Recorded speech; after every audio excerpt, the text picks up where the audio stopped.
Excellent. So today we have with us Joshua Sneideman. He is an Einstein Fellow with the Department of Energy. And Josh, I was hoping you could just start us off with a quick little introduction of yourself and what it means to be an Einstein Fellow before you tell us all about energy literacy. Great. Thanks very much. I'm excited to present to you all today. The Einstein Fellowship is a program that was created to really get some teachers, K through 12, with 5+ years of classroom experience, a 1-year experience in federal agencies. So there are 27 of us, I believe, and we are located across federal agencies in NASA, NOAA, NSF, Department of Energy, and on Capitol Hill. A really unique experience, and I highly recommend it to any teacher who is interested really in the policy side of education. That's what a lot of us are learning about. Now about energy literacy. So energy literacy is exciting. It's an exciting topic. It's an exciting time. And I hope by the end of this presentation you feel the urge to download this document, read it, use it, and share it with others. Energy is a basic need. We use it every day. We make lots of energy choices every day, sometimes consciously, sometimes unconsciously. But hopefully we can fundamentally shift the way we educate our students about this fundamental concept in our lives.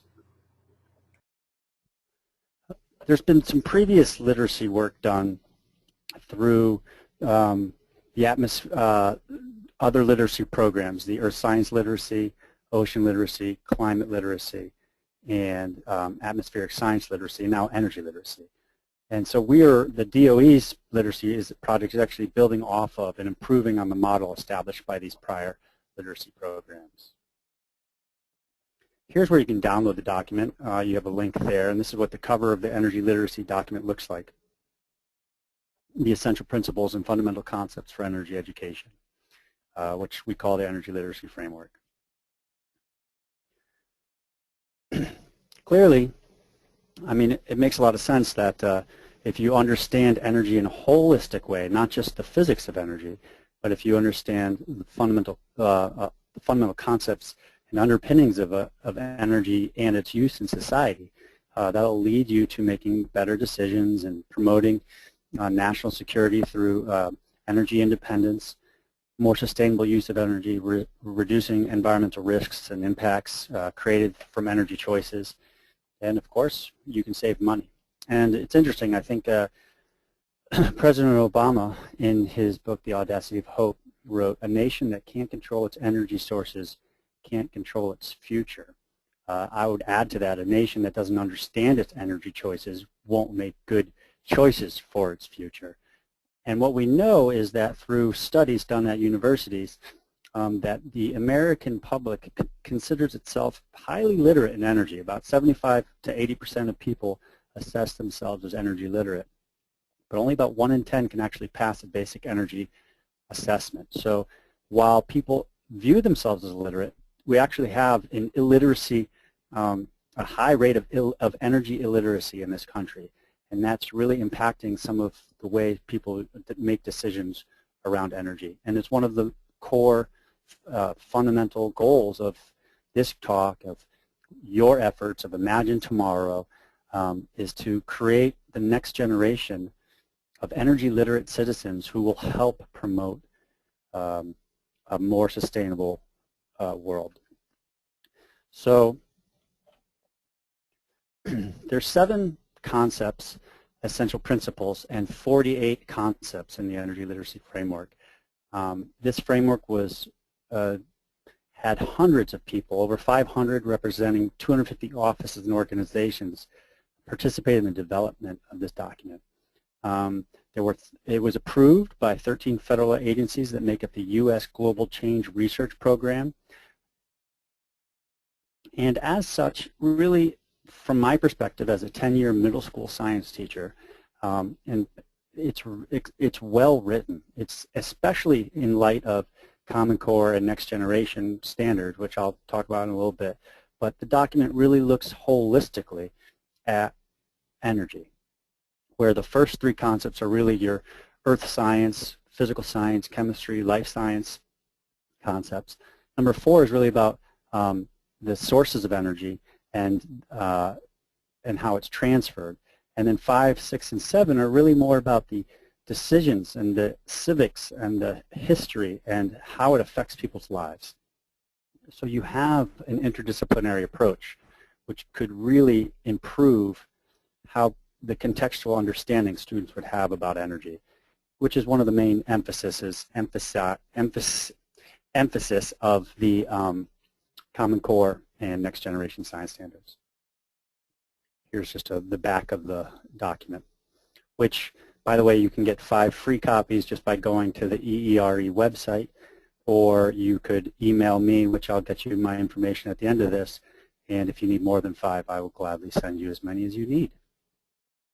There are many people who are implementing energy literacy principles, and for example, the Next Generation Science Standards actually has a lot of the same wording that's in the energy literacy document, as well as the Climate Literacy and Energy Awareness Network, which is a resource of highly vetted resources for teachers.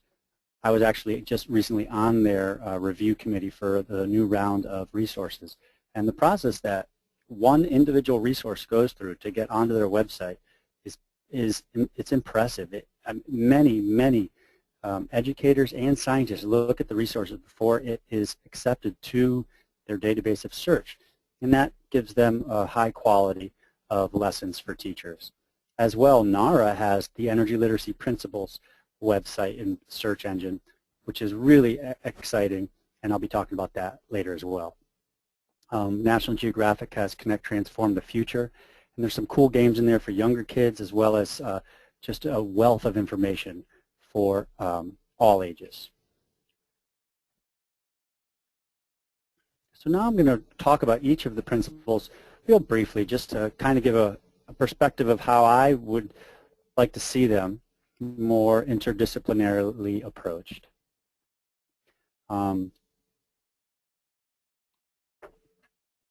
But we all understand the need for discussing energy, and often it's from the vantage point of climate change. So with massive consumption of energy expected to double in the next 25 years, you can also see here that the petroleum products, liquids, coal, natural gas, and our fossil fuels are expected to go up as well. Even though renewables are really starting to increase, we still have a lot of consumption of fossil fuels. And so we need to think about that and the implications of it for our future.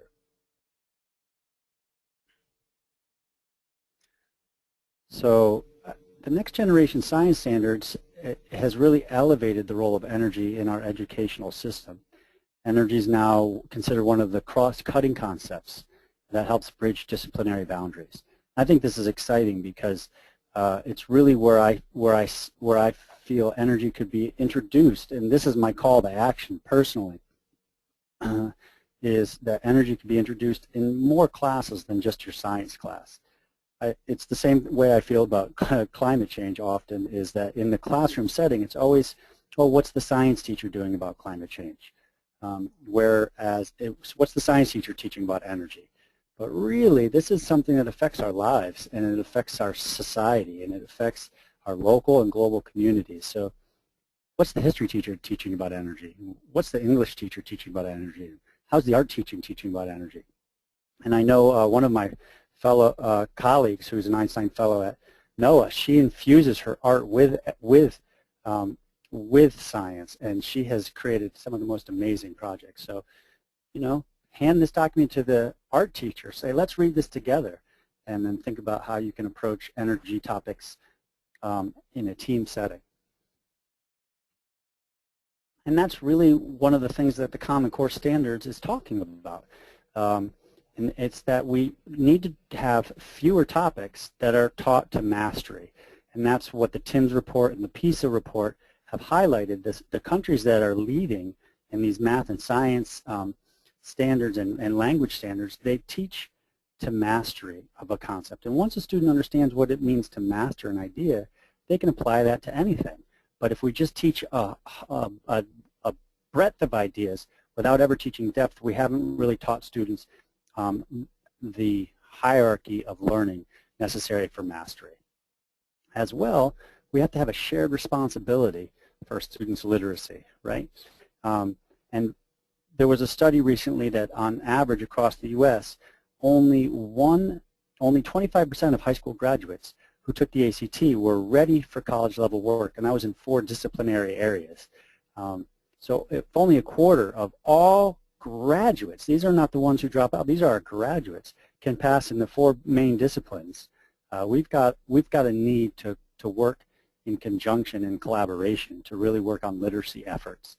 And that's where, again, energy is a great platform for that, and that's why I'm so excited to speak to you today.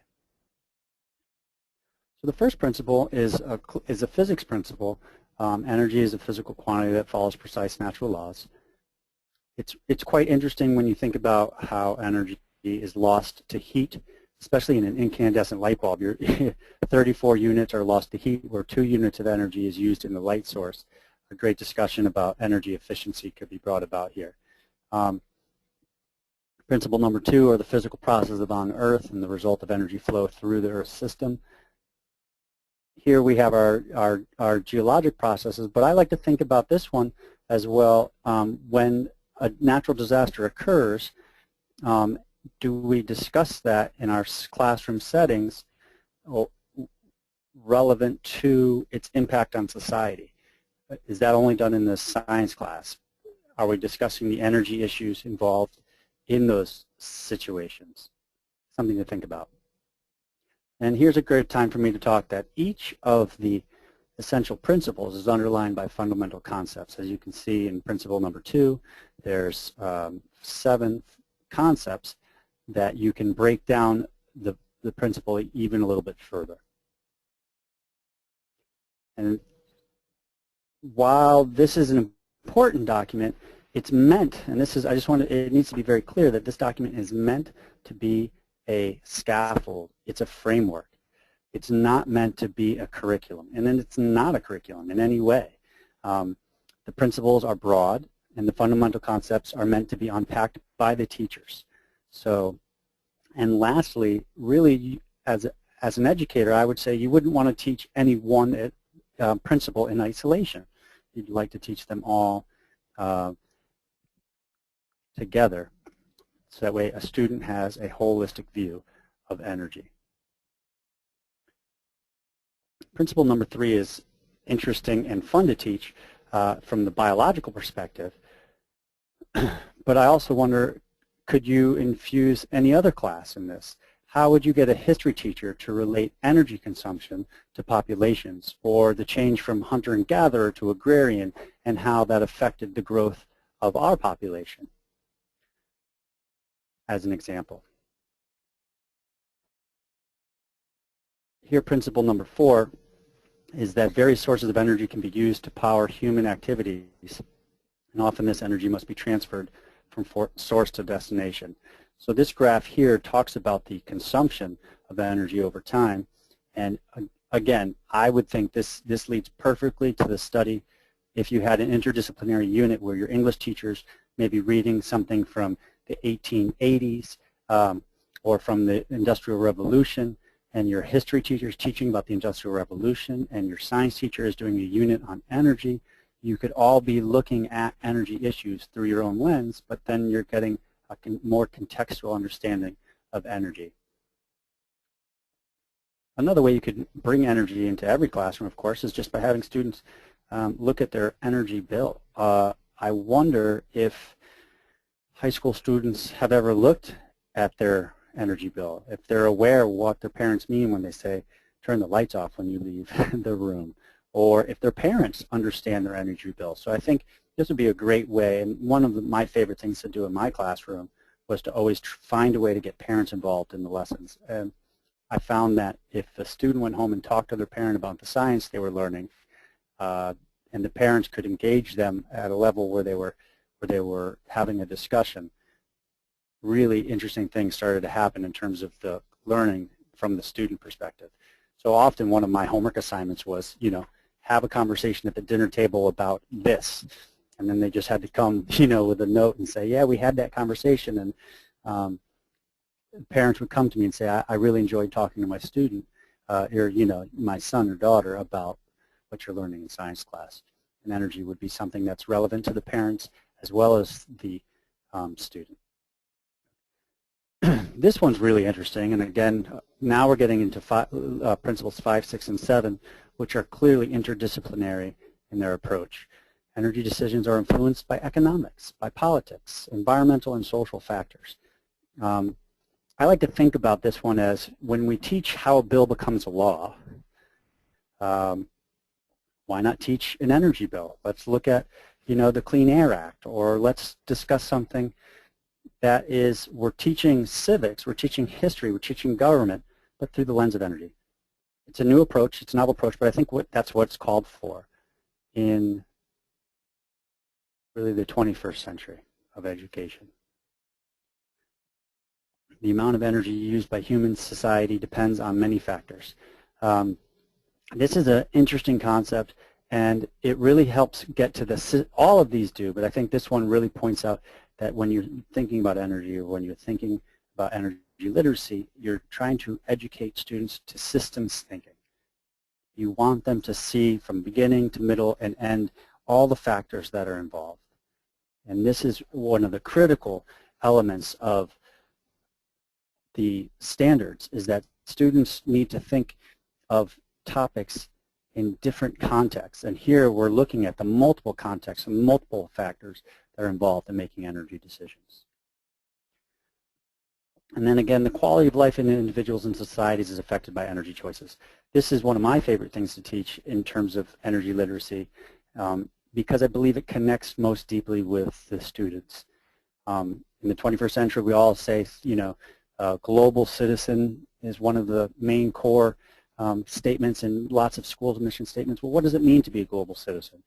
Well, one of the things it means is to understand that our energy choices have impacts on society, and also that there's such a thing as energy poverty. And so you can see here that in sub-Saharan Africa, the number of people that do not have access to energy will grow by almost 100 million between now and 2030. And that's a real big issue. Access to energy actually is also access to prosperity.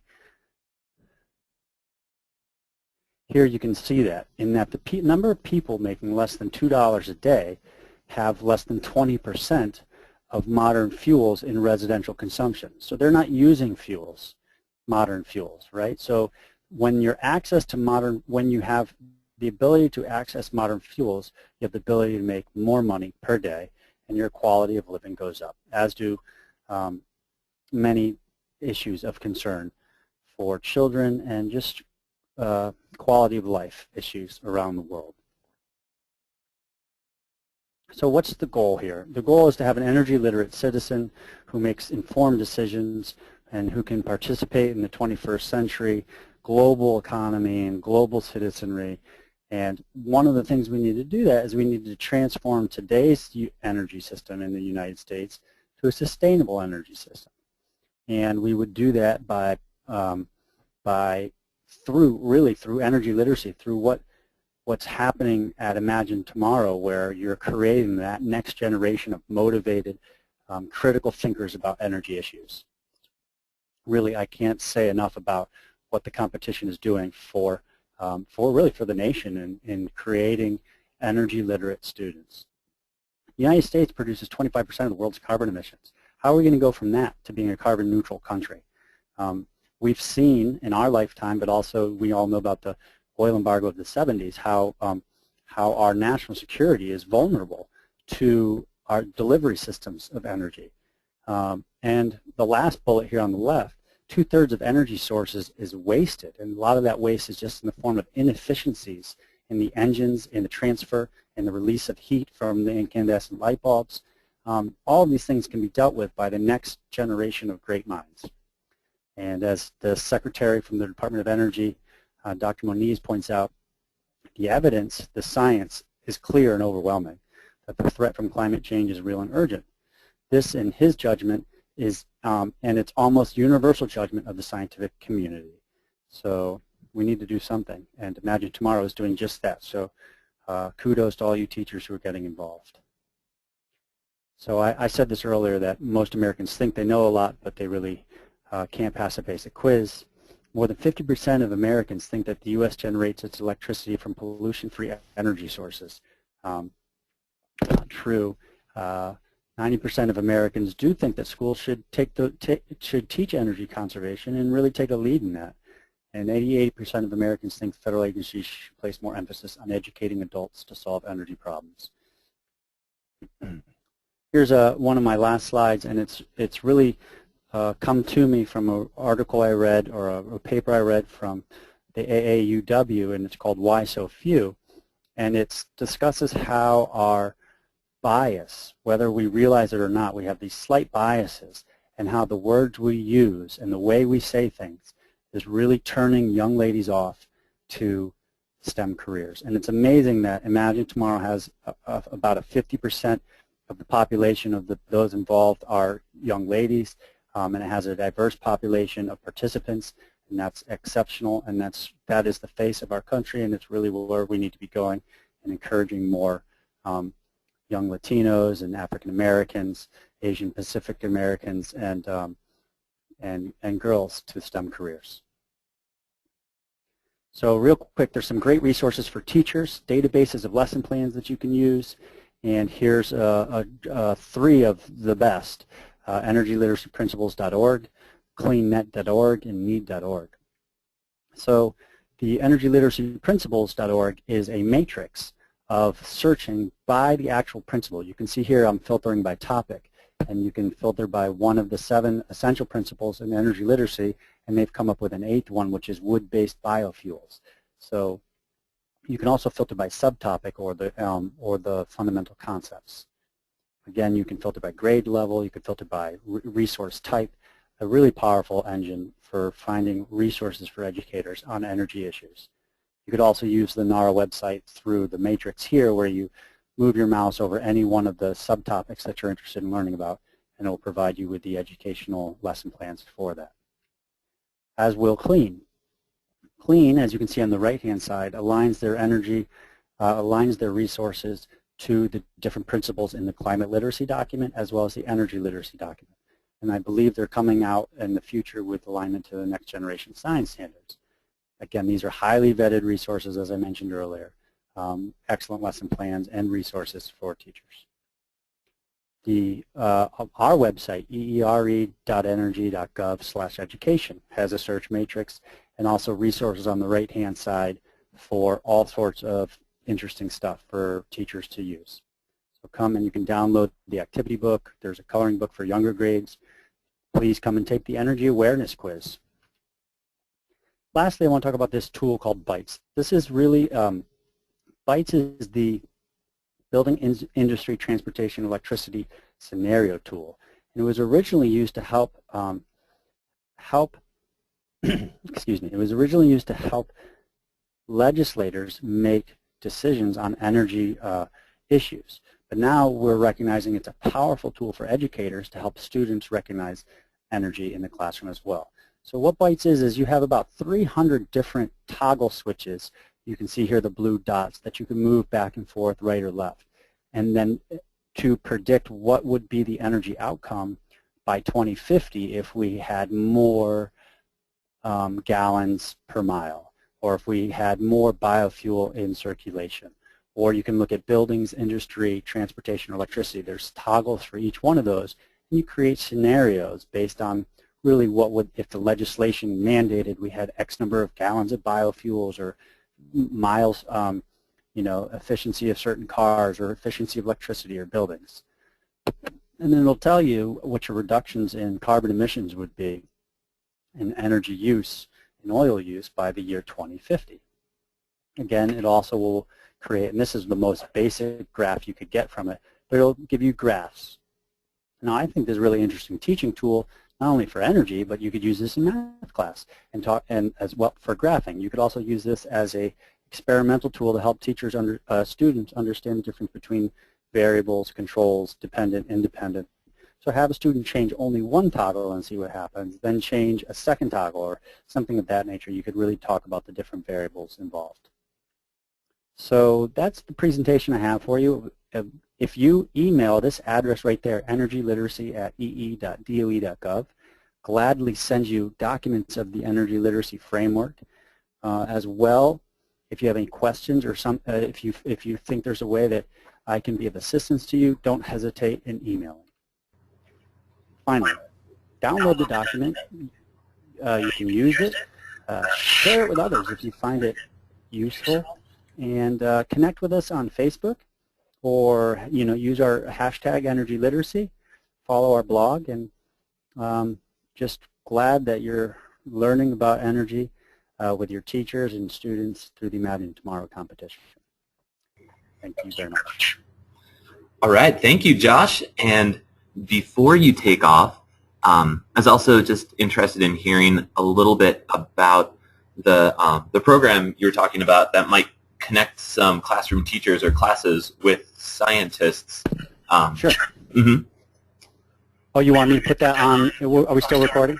Oh, we are recording right now. If you want to just... That's fine, great. I'd be glad to talk about that. Mm-hmm. So we're piloting the program right now through the Office of Science as well as the Office of Energy Efficiency and Renewable Energy for the Imagine Tomorrow teachers to send an email to energyliteracy@ee.doe.gov expressing an interest in having a Skype interview with a energy professional.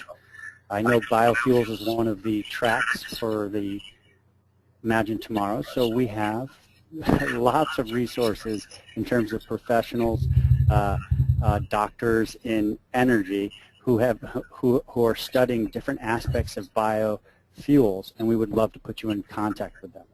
As well, there's other aspects of the Imagine Tomorrow competition. Maybe you're thinking about solar for your school, or maybe you're thinking about wind, or maybe you're doing something about changing people's habits. We have resources at the Department of Energy that we were hoping to connect the teachers and teams with through Skype interviews that would last about 10 to 15 minutes. And the goal is that you can learn about the profession. You can also have a mentor for your project. So if you have a couple of questions at some point, you email energyliteracy@ee.doe.gov, and we'll try to set up a Skype interview with someone who can be specifically targeted to address your particular questions for your project. Nice. I just think that's the coolest thing, to actually put the classroom or the teacher in contact with the scientist. Yeah. We're very excited about that. Lots of emails going back and forth. I just need to remind you that it's a pilot program, so there will probably be a couple hiccups along the way. But we're definitely working out the kinks and looking forward to really just supporting what Imagine Tomorrow is doing, which is creating that future generation of scientists, energy scientists, and energy literate citizens who are going to help transform our nation. All right. Well, thanks for chatting with us again today, Josh. My pleasure.